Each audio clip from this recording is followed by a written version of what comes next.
एक वक्त ऐसा आया कि रसूलुल्लाह सल्लल्लाहु अलैहि वसल्लम पर हमला किया गया। हज़रत पे हमला किया और रसूलुल्लाह सल्लल्लाहु अलैहि वसल्लम के सर मुबारक पर पहना हुआ खौद वो सैयदुल कौनैन के जिस्म अतहर के अंदर दाखिल हो गया। सुभान, खून बह रहा है।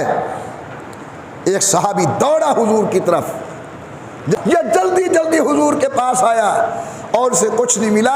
इसने हुजूर अकरम के खून मुबारक को अपने मुंह से चूस लिया, साफ किया।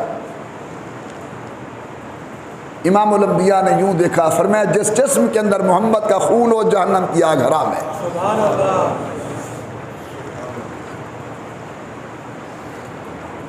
इसी मौके पर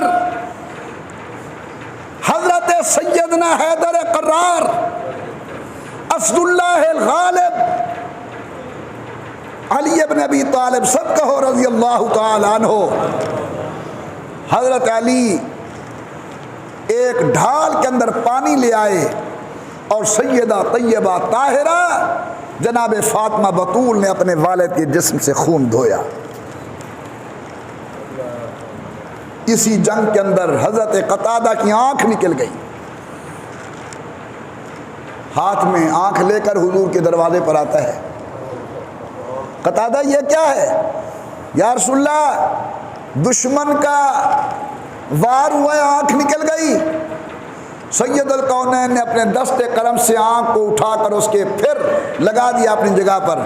कतादा कहता है अल्लाह की कसम पूरी जिंदगी किसी और जगह दर्द हुआ है या नहीं हुआ, वहां कभी दर्द नहीं हुआ जहां नबूवत के हाथ लगे थे। बड़े बेज़ौक लोग हो।